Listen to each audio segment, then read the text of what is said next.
最近美股有了一个相当大的调整，全世界的股票都不是太好。虽然我之前已经告诉大家，美股现在可能是最后的逃生门，也告诉了大家一些对冲大盘下跌的工具，希望能够帮助大家减少损失。但是很少有人把股票全部卖清光 all out。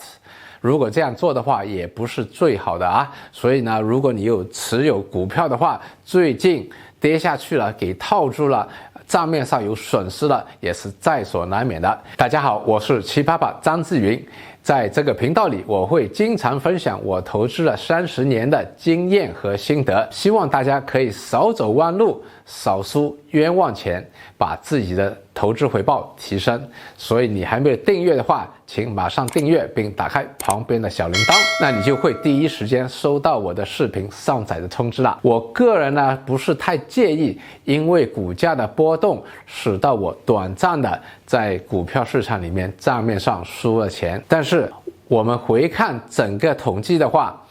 ，90%以上的普通的投资者，我们叫韭菜散户，他们是长期跑输大市，甚至是在股票市场里面不断的输钱的。所以我们要知道为什么这么多人在股票市场里面不断的输钱。股票市场不是应该涨的吗？股票市场长远的回报不是正的吗？有10%几的回报的吗？就算你买了一个指数基金，或者我们经常打个比喻，做个猴子扔个飞镖，随便买一篮子的股票，你的回报也应该有股票市场的平均回报，应该是10%几的回报。那为什么这么多人，大多数人都是输钱的呢？其实我觉得大多数人在买股票的时候，他们的思维已经是根本上的错误了。如果我们可以把思维调整到正确的投资方法的话，那应该在股票市场里面赚钱是一个可以做到的，也是简单的事情。今天给大家讲几个非常重要的投资概念。第一个，我们买股票，股价肯定会波动，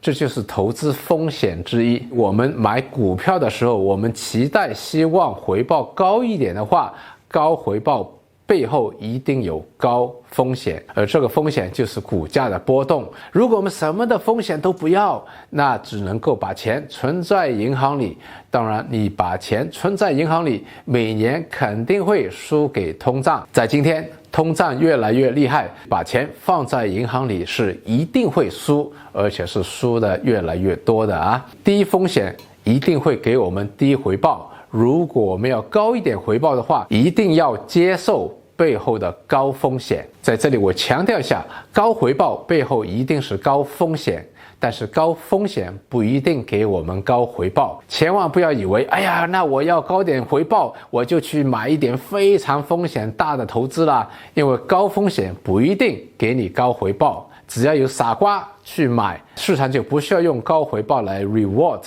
高风险的产品。但是市场里面没有免费的午餐，所以呢，你要有高回报的话，背后一定是高风险。当然，唯一一个例外的就是投资自己的脑袋，把自己的知识扩大了，少输冤枉钱，做对事情，提升了回报，这个是低风险高回报。当然，在脑袋里面也不是每一个人都可以随便买人家的脑袋，所以跟整个资本市场不是完全一样的啊。股价在波动的时候，我们一看，哇，账面上又亏了多少了，肯定会影响自己的心情的。所以我给大家建议就是以下的，我们把焦点放在投资一门生意上，而不是投机看着股价的波动。在我个人来说，投资和投机和赌博是分开来的。在我的世界里，如果你是靠运气，希望买了涨，卖掉就跌，这是在赌博，赌博是一定会输的。如果你的焦点只是放在股价的波动，希望看了这个技术指标啦，那个曲线图啦，根本不清楚你买了那个股票背后的产品啦，市场里面的竞争啦，未来的发展啦，那你是在投机。投机短期内可能会给你走运的赚到一点点钱，长远来说也是一定会输钱的，因为这个世界上没有这么好看几个指标画几张图就能赚钱的一个方法。如果有这么好的，没有人会去工作了。在短期内可能有股价的随机波动，可能你真的是走运了，好像是能赚到点钱，但是长远来说的话，没有一个投机的人可以持续的赚钱的，就算有可能它背后的风险非常大，或者这个时间点不够长，短期内走运而已。那另外一个我不投机的原因呢，是我根本不相信有人可以有系统的推算到明天的股价是涨还是跌。如果他真的能够推算到明天的股价是涨还是跌，就算它不是100%的准确，如果它有70%、80%的准确的话，他可以运用各种的投资工具，老早已经是亿万富翁了。也可以把他这么厉害的投资的推算卖给那些投行，这个 advice 也可以买几个亿。那有没有这么厉害的人啊？大家自己想一想。但是很多人都是非常的频密的去交易买卖短炒。短炒不光是增加了我们的交易成本，使到我们天天的盯着股价看，心惊胆战，非常的焦虑。而且还有一点就是，我们作为普通的散户，我们收到的信息其实是落后的 information asymmetry。 当我们收到了这些信息的时候，可能已经是后知后觉。所以大家有没有发现，买了就不涨，一放就涨，甚至更加差的是买的时候是高追，结果跌了好惨。所以典型的散户是赚一点点输很多，涨了头输干虫。我不介意短期内因为股价的波动输了点钱，但是我一定很在意长期的输钱。希望大家改变思维，从长期的输钱到了长期赚钱。那应该怎么做呢？就是用一个投资者的思维去入股一门生意。我其中一个启蒙老师 Peter Lynch 说过，买股票其实是买一门生意。虽然我们只是买了这门生意里面的少少的一部分， share 股票就是分享，我们是分享了这门生意未来带来的盈利。巴菲特也说过，他从来不买股票，虽然我们都叫他是股神，但他也说 Not buying stocks, I'm buying pieces of overwhelmingly American business. 可以是上市的公司，所以他买了股票；也可以是没有上市，他也拥有了很多没有上市的优秀的生意。所以我们的焦点不应该放在股价，虽然大家很自然每天都会看股价，我买的股票涨了哦，好开心哦；我买的股票跌了哦，好伤心哦，好悲惨哦。我们要把这个去掉，而关注的是我们入股了这门生意，它的业务做得怎么样。给大家举个例子，我自己有几门生意，当然没上市，我是不是不要这些公司呢？不是的，我会看这些公司经营的怎么样，赚了多少钱，作为他的股东，我还是非常的开心的。所以如果中概股要退市，变成一个不是上市的公司，我是他的股东，跟我自己拥有自己没上市的公司有什么分别呢？如果中概股因为要在美国退市，它的股价暴跌一半甚至更多。 Going down, I'm happier when stocks are going down because I can buy more of them with the same amount of money. 所以平时如果是不影响这门生意的营运的一些 bad news 坏消息，对我来说是好消息，因为我可以更便宜的入股这些生意了。第二个建议就是把你的语言也改掉，我们千万不要用短炒股票，也不要说我买了股票我卖了股票。尝试一下今天开始用李嘉诚、马云、Elon Musk 这些思维这些语言去说，今天我入股了富途，今天我入股了小米，今天我入股了 Nvidia 药明生物。哇，是不是感觉完全不一样？我们的思维也会不一样。作为一门生意的老板，我们要明白，一个生意不会是一帆风顺的，只要你拥有生意，你肯定会碰到在生意的发展和营运当中的一些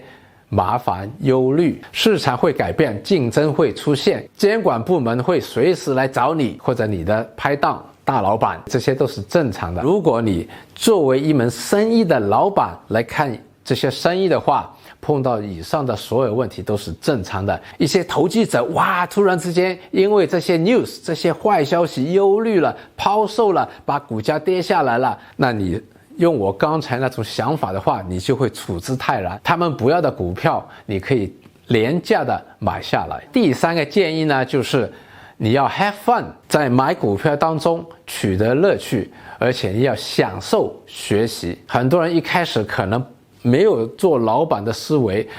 也不是每个行业都懂的。通过投资股票，我们来扩展我们的认知范围。比如说，我没有入股药明生物之前，我也不知道 CXO、CMO、CRO 这些不同的在生物和药业当中的一些外包程序的做法。我在没有入股中移动之前，也不知道阿普对于电信业是这么重要的。通过了入股这些公司，我的知识圈也增长了。然后我们还要像一个老板那样去介绍我们的生意，去视察我们的业务。比如说，我去了香港的不同的 shopping mall， 赤柱的耐广场，因为我是投资了领展，我是领展的股东。我在看我投资的物业里面有这么多好的餐厅，我在吃饭的时候也是非常的开心。每一次我联络富途的客户服务，我看到我的公司的员工他们的服务是这么好，我是非常的满意。By the way， 我以前用过不同的银行，不同的其他的券商。当我认识了富途之后，我买了他的股票，他的股票曾经涨了5倍，我也感觉到非常高兴，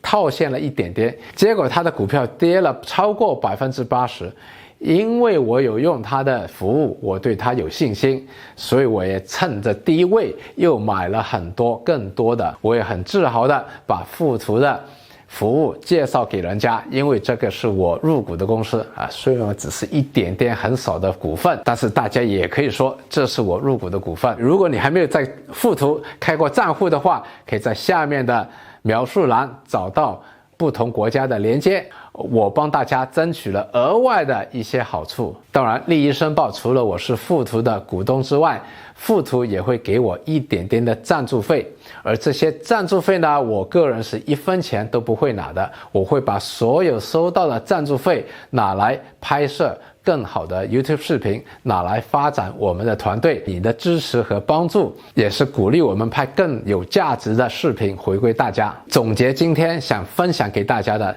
第一个，我们要用投资者的思维、投资者的语言去入股一门生意。第二个，我们要享受学习，通过投资股票来学习更多的行业，提升自己的眼界和思维，胸襟格局。第三个，把你的焦点放在你的业务的扩展，而不是它每天的股价的波动。人家不要的好的股票，正好是你入股的机会。最后我想分享一下，我们在买股票的时候，不要光盯着我们能赚多少钱。当然，我们买股票投资都是想赚钱，不想输掉冤枉钱。我们把焦点先放在感恩，我们感恩有机会参与不同的生意，我们感恩有机会其他人的努力经营，使到我们以后有所收获。我们出于这个感恩的心，而不是说一旦看到股价跌了，哎呀，这只股票垃圾啦，那只股票中概啦，好像是膝盖一样啦，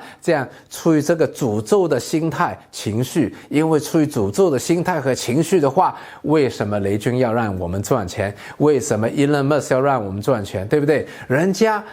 赚了钱分给我们，我们有没有做一个好的股东去支持他们？他们经营的时候，碰到风浪的时候，碰到艰难的时候，他们已经够烦的了。如果我们还要诅咒他们，还要叫他们出来解释啦、拖股价啦、骂他啦，那他们为什么要让我们做他的股东，让我们赚他们公司赚来的钱？所以我个人非常感恩，抱着这个感恩的心，我这个年纪对于新科技也不懂了，也不想在每个星期工作100个小时去经营一家公司。但是通过买股票，我可以参与人工智能、大数据、GPU 的发展，可以把手机卖到全世界，卖到印度，卖到欧洲，可以把我的收入来源分布到全世界。我感恩李嘉诚帮我赚钱，我感恩Jensen Huang帮我发展业务，我感恩雷军帮我打理全球的生意，我感恩富途的叶子建立了这么好的产品，我自己真的做不出来。所以我非常感恩。我希望大家也是抱着这个感恩之心，这样的话，这个世界会更美好、更和谐，我们也会更加富裕。希望今天的分享对大家有所启发，欢迎大家在下面留言，你学到了什么，对你有什么启发？那我们下次再见。